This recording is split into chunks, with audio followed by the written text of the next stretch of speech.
Hi, I'm JC, and I'm going to be talking about Greek and Roman philosophies throughout history, and not only the impact of it on our culture today, but how it started to disappear over time. And I really do think that this is one of the things that we should actually keep around, or should start bringing back. So just one of the things that history has taught us actually is that it repeats itself quite a bit. It tends to happen in cycles.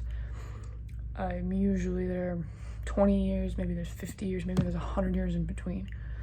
But something always repeats itself, or always happens again in a very similar manner, with the lead up and with the cause and effect. Just something that's always happened. So history has been doing this since the beginning of time, from the Greek and Roman empires, even back to the Egyptians, Columbus and the Indians, if you want to go west, even a little bit further. It's just always happening to us. It happens to all these civilizations, and at some point or another, these empires end up falling. But one thing that the Greco-Roman Empire was pretty big on was chaos creating order. So in order to have this solidified civilization, this civilization that has rules and regulations within it, there had to be chaos of some sort. Whether it's outbreaks of a virus, or economical problems, or political standpoints, there's this order that ends up being created. And Jordan Peterson actually talks about this a little bit. He used the Buddha actually as an example in one of his videos, how the kingdom created order, but chaos ended up sneaking in. So I think it's just something, and even in worldviews a little bit, Sayre talks about it, and Molloy talk about it, about how the chaos and the order actually go hand in hand. So another one of the things that this sort of cycle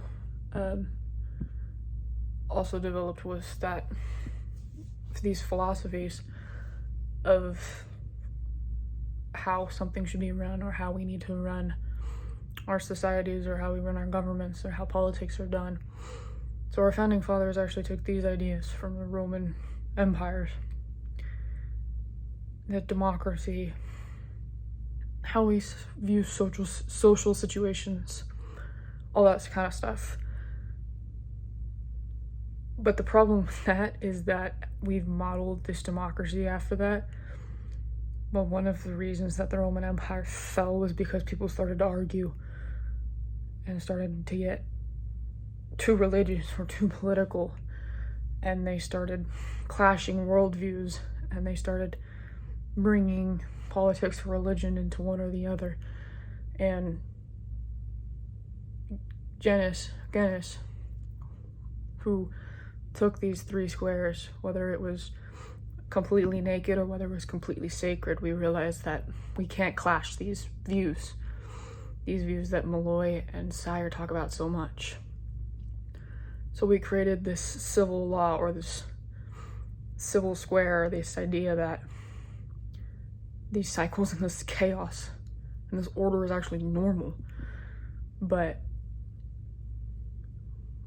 it's really not. These Greeks and Romans have showed us, and history has showed us over and over again, that this is not normal. So I think we should take these philosophies, and I think we should take what we learned about the Roman democracies, and even Genus, and I think we need to implant all these things together, whether it's at a Catholic, whether it's Christian, whether it's Protestant. I mean, it doesn't really matter what the religion is. You can decide that your worldview is based on it and you can live your life like that.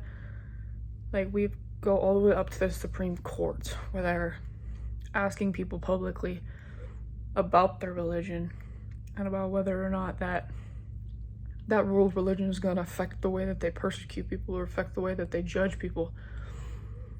I really don't think that it should.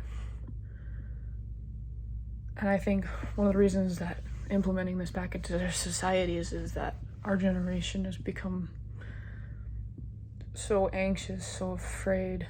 We've got so much self-doubt, we've got so much depression. We end up repeating these mistakes that people in history have shown us over and over and over again that is not going to work. So I think re-implementing some of these philosophies from even these different religions and these different political views, the democracies, I think that this will really help today's generation with whether the outside forces of technology, politics, social, economical, whatever it may be. I do think that we have the answers. And because our generation has the ability so much to just soak up what's around them, and we look up to idols and we look up to people that inspire us, I really do think that somebody should do something about this. And I think we should be looking up more to guys like Elon Musk or Steve Jobs, or even if it's some sports, Messi, Ronaldo, LeBron James, Serena Williams, Kobe Bryant, Michael Jordan, whoever it may be, and just use those inspirations to make the world a better place for future generations, so that these cycles quit repeating themselves. Yeah. Thank you.